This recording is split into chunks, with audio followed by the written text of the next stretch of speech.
एक ही घड़ी मुहूर्त में जन्म लेने पर भी सबके कर्म और भाग्य अलग अलग क्यों? एक प्रेरक कथा। एक बार एक राजा ने विद्वान ज्योतिषियों को सभा बुलाकर प्रश्न किया। मेरी जन्म पत्रिका के अनुसार मेरा राजा बनने का योग था। मैं राजा बना, किंतु उसी घड़ी मुहूर्त में अनेक जातकों ने जन्म लिया होगा तो राजा नहीं बन सके, क्यों? इसका क्या कारण है? राजा के इस प्रश्न से सब निरुत्तर हो गए। अचानक एक वृद्ध खड़े हुए बोले, महाराज, आपको यहाँ से कुछ दूर घने जंगल में एक महात्मा मिलेंगे, उनसे आपको उत्तर मिल सकता है। राजा ने घोर जंगल में जाकर देखा कि एक महात्मा आग के ढेर के पास बैठकर अंगार खाने में व्यस्त हैं। राजा ने महात्मा से जैसे ही प्रश्न पूछा, महात्मा ने क्रोधित होकर कहा, तेरे प्रश्न का उत्तर आगे पहाड़ियों के बीच एक और महात्मा है, वे दे सकते हैं। राजा की जिज्ञासा और बढ़ गई। पहाड़ी मार्ग पर जाकर बड़ी कठिनाइयों से राजा दूसरे महात्मा के पास पहुँचे। राजा हक्का बक्का रह गया। दृश्य ही कुछ ऐसा था। वे महात्मा अपनी ही मांस चिमटे से नोच नोच कर खा रहे थे। राजा को महात्मा ने भी डांटते हुए कहा, मैं भूख से बेचैन हूँ, मेरे पास समय नहीं है। आगे आदिवासी गांव में एक बालक जन्म लेने वाला है जो कुछ ही देर तक जिंदा रहेगा।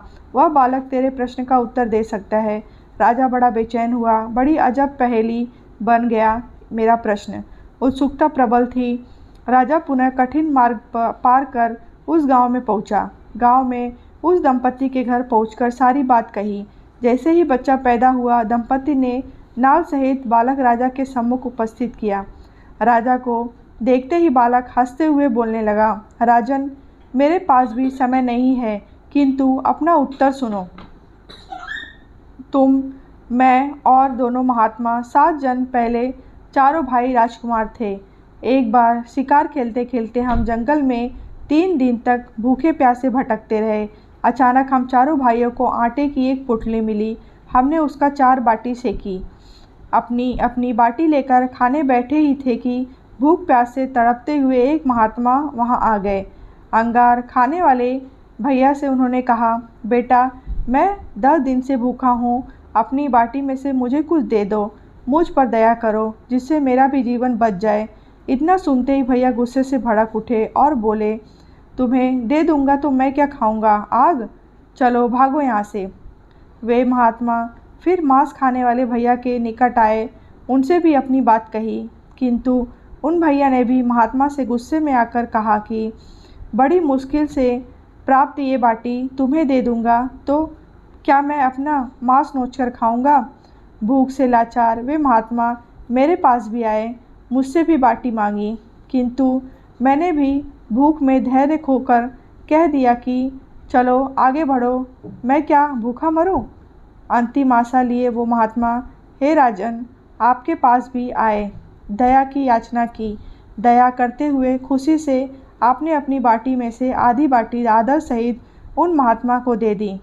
बाटी पाकर महात्मा बड़े खुश हुए और बोले, तुम्हारा भविष्य तुम्हारे कर्म और व्यवहार से फलेगा। बालक ने कहा, इस प्रकार उस घटना के आधार पर हम अपना अपना भोग भोग रहे हैं। और वो बालक मर गया। धरती पर एक समय में अनेकों फल फूल खिलते हैं, किंतु सबके रूप, गुण, आकार, प्रचार, स्वाद भिन्न होते हैं। राजा ने माना कि शास्त्र भी 3 प्रकार के हैं, ज्योतिष शास्त्र, कर्तव्य शास्त्र और व्यवहार शास्त्र।